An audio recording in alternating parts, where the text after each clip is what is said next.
AI design has been getting better and better with each new tool release and model update, but good design doesn't come from relying on a single tool and hoping your app looks great. It's always a combination of tools and resources that make designs better, but more importantly, it's about using the right tool for the right purpose. Google's AI design tool Stitch just got a really cool upgrade that made UI designing much easier. And Vercel also recently released something that has surpassed Claude's Chrome extension and has now become my go-to tool for browser testing. We've got a lot to talk about today because I wasn't expecting this combination to deliver such a solid design.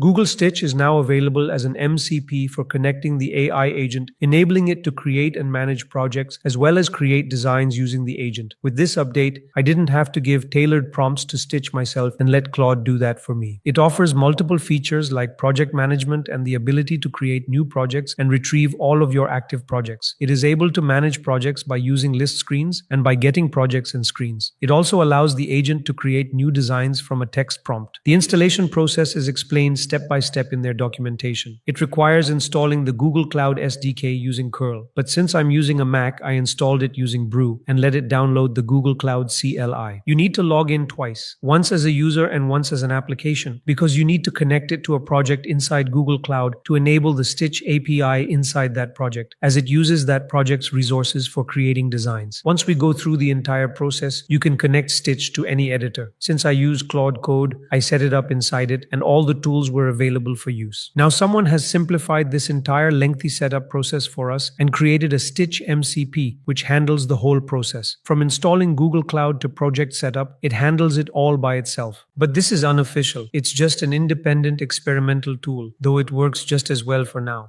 No matter what we are building, planning before implementation is essential. I was working on a mock technical interview app that doesn't just cover technical interviews, it also covers other types of interviews, all aimed at jobs in the tech industry. Throughout the whole video, I found numerous problems in the way that the Stitch MCP operates and how it should be better utilized for my design process. I've put all of those rules inside a claude.md file, along with the source code for this app on AI Labs Pro. For those who don't know, it is our recently launched community where we put together all our resources from this video and all our previous videos in one place, be it prompts, our reusable commands, skills we create for our projects, and much more. If you found value in what we do and want to support the channel, this is the best way to do it. Links in the description. I prefer to plan my apps using Claude Code's plan mode because it iterates on every aspect of the generic idea I give it and writes a detailed document, but you can plan with the IDE of your choice. I gave my app idea to Claude Code in planning mode and asked it to create a UI guide for it, making sure the UI didn't look like the generic AI designs that it usually produces. Even though it was a really time-consuming process, I went through the entire planning process. It is highly important to read through the plan thoroughly because I even had to refine the plan to my liking by making lots of changes to the plan. I kept refining the plan until I was completely satisfied, and in the end, I had a plan exactly how I wanted it. Once the design plan was finalized with Claude's planning mode, it was time to get that plan implemented. Honestly, I prefer Gemini's design capabilities over Claude's models. So I asked Claude to take the plan it had just generated, create an exact design by starting a new project using the Stitch MCP. It used the MCP tool to create a new project and then started generating the sections. It identified the project using a project ID and sent a detailed prompt to Stitch, which received the prompt and started generating the screens. It used Gemini 3 Flash to generate the first section. One thing I didn't like was that it sent prompts for all the sections of the landing page separately, instead of creating one long design the way web designs are usually done. This might pose trouble when we have to implement them together in one app. So I asked Claude to create one long page design instead of individual components. Claude then produced a really detailed prompt, which was received by Stitch and used to generate the entire landing page while keeping all the ideas from the section-by-section approach intact. In the design, I really liked how it used references like comments and terminal commands to make it feel closer to developers, and used references like comments and terminal commands to make it feel closer to developers. I used Stitch's preview feature to check how the UI looked across different platforms, and it had implemented smooth hover effects. The design was responsive and worked well on both mobile and desktop. Once I was satisfied with the design that Stitch generated, I wanted to move it into my Next.js project, in which I was building the entire app around using Claude Code. I asked Claude to use the Stitch MCP to get the code for the complete landing page design and implement it in the newly initialized Next.js project I was working on. It used the Get Screen tool to fetch the screens. This tool returned downloadable links for code, so Claude used curl commands on those links to extract the code. Once it had the HTML, it became easy to implement it in the existing Next.js project. It started integrating the design into the app, but it only made changes to the main page.tsx file, dumping it all in one file and not following a proper component structure, as is the recommended standard for React-based applications. For now, I ran the dev server to see how the implemented UI looked. The implemented design was almost identical to what Stitch generated, aside from the hero section's text placement. It had implemented all the hover effects, added animations for bento grids, and parallax scrolling in the background. To fix the dump of code into a single file, I asked Claude to use a proper component structure for better modularity. It refactored the code and reorganized it into a clean and well-structured set of UI components and pages, making it easier to navigate.